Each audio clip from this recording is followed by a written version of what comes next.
struggling with anxiety for a really long time. I think since I was around 14 or maybe younger even, but 14 is like the age that I can still remember that a lot of things happened then that gave me anxiety. Not the events itself were awful or anything, but I just noticed that I, for the first time, really felt socially anxious.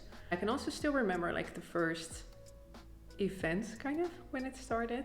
I had this like Bible study group when I was younger, and what we had to do then was that we had this with other 14-year-old kids, and we had to prepare something for the group like when we started. So then some of us had to read something from the Bible, and someone had to pray. And yeah, for a 14-year-old, I always thought that was kind of scary, but at the other hand, I also thought it was kind of cool sometimes. So we had to prepare something, and I can still remember that I had to bike there and I was really late. So I was biking really fast, and when I got there I was still out of breath. And so then I had to read something and I had to pray. And I can still remember that because I was so out of breath that I couldn't read the part normally. So I couldn't really like get it out of my throat. Which really gave me at that point like, oh my god, I can't say it and it's not working, and what is going on? So that was kind of the first moment for me that I realized like, oh, I have to do something in front of a group and I feel kind of embarrassed. It was always something that was like inside of me, but that was an event that it kind of triggered. And I realized that after I started really focusing on the fact that I didn't want to be in that kind of situation again. And that is, I think, the kind of the root also of anxiety and social anxiety. I really think that it started there, and I can really like trace it back now. Not only, of course, that event, and also I think how I am as a person, but I think it started there. And I can recall a lot of events during my lifetime where I noticed that it is a returning factor for me. It never really went away. Of course, there are periods of time where it was a little bit better, but it is always a factor in my life. And I tried a lot of things. So I tried therapy also when I was younger. I just started therapy a half year ago, and it is really nice. It's really nice to talk about a lot of the things that I'm going through and the things I'm afraid of. And of course, it really does help. So I noticed that after like roughly 15 years that it is still something that I am struggling with. Not every day, but almost every day. And I also noticed that when I force myself into a lot of the situations, which I a lot of times do, that it did make me feel a little bit more confident. So it did make me feel like, okay, maybe, it is going to become better now, from now on. And sometimes it did, but I noticed that every time I had a setback, and I still noticed that my anxiety had these really big peaks, and I could really be in my head a lot of the times before events that after a while turned out to be going kind of okay or fine, but beforehand the anxiety that it took me and the struggle like going through that, I got to a point where I thought, okay, I think I've tried it all until now. I tried maybe you've seen it, the no drinking coffee for a month. I tried doing a lot of yoga. I tried running a lot. I still run and I still like that, and it does help. It helps with the anxiety at that moment. It doesn't really help with the social anxiety. But I think I tried it all now. So I thought, okay, it was time for the next step.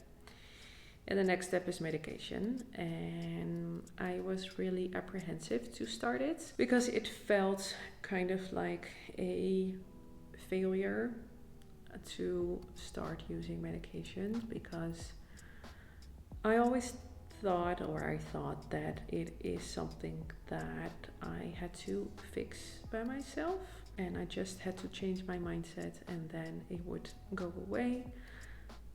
But I just noticed that it didn't work that way for me, and I, yeah, I think that my body in general is just, yeah, more sensitive for a lot of things, and it also runs in the family. So my mom also has these kind of complaints, my sister also a little bit.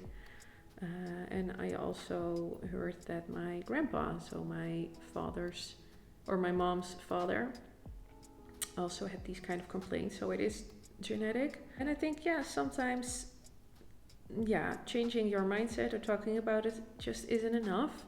And then I also started to think, and I don't know if that's a correct way to think about it, but for example, people with ADHD, you also don't say to them like, okay, just be more structured and practice with being more focused. And of course, that's also something you do, but a lot of people, they have to take medications and they just notice this dramatic improvement in their mood, in their concentration, and how good they can focus. And yeah, and then of course, besides that, therapy is a good thing, or learning how to deal with ADHD. But yeah, then we also don't say to them, just, yeah, change your mindset. No, it is something that has to do with a imbalance in the brain of some kind of neurotransmitters, and I think for me that's the same.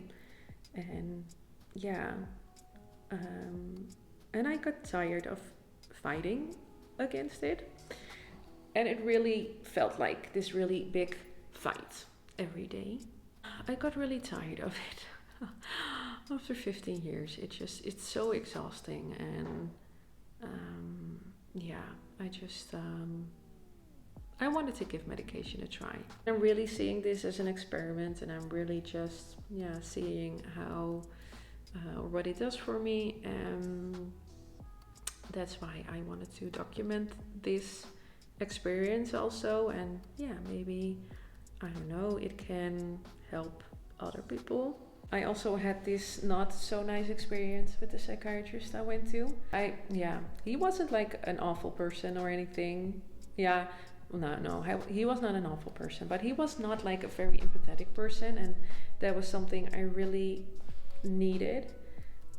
Because I was afraid of all the side effects, and I read about it, and I read all these awful things, and that really scared me. And then I went to that psychiatrist, and he also asked me like, what kind of medications were you thinking about, because you're a psychologist, so maybe you have your thoughts.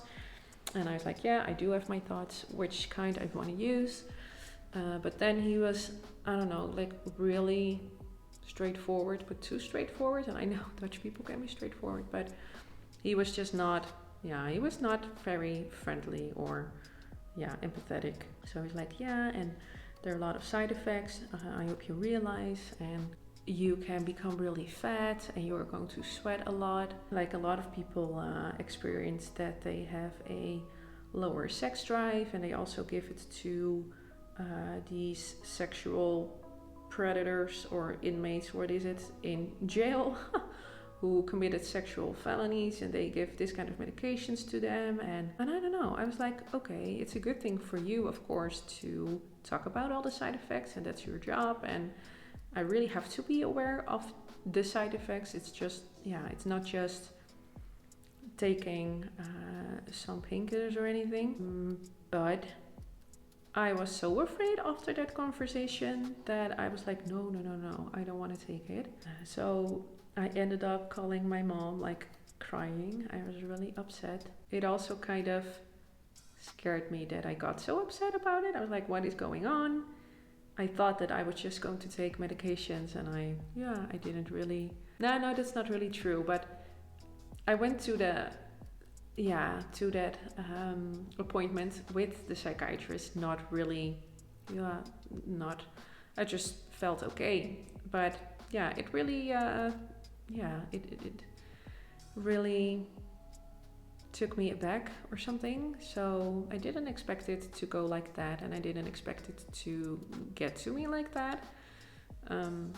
But anyway, so I talked to my mom, And she was like, okay, maybe you just have to have a talk with your GP first and discuss it with her. So I did that. I also talked about it at my job. And the nice thing is that I am a psychologist myself. And I work with a lot of psychologists and also psychologists who work there for a really long time.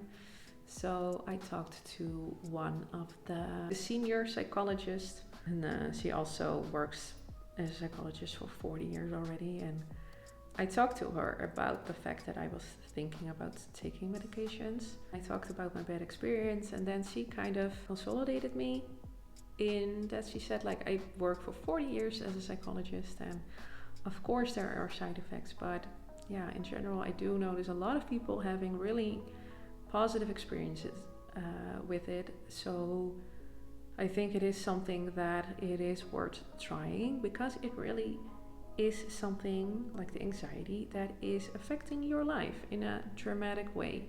It could help you so much if that would be a little bit less. I also think in my work now as a psychologist, I do like the work itself, like it's really interesting. But now the anxiety is just something that it's standing in my way, but it's standing in my way in so many areas in my life, which I don't know. I think it's just kind of a shame, because it's holding me back in so many things. And I think, yeah, I don't want that anymore. And I tried it in so many ways to deal with it.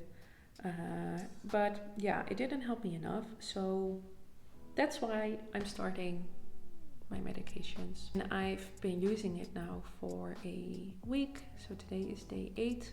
And yeah, so far so good. Not that I noticed the positive effects of it yet, but also not really any. Yeah, I do now notice some side effects. Notice, for example, a little bit of stomach pain, or yeah, that I have to go to the toilet a little bit faster. Maybe that's the nice way to describe it.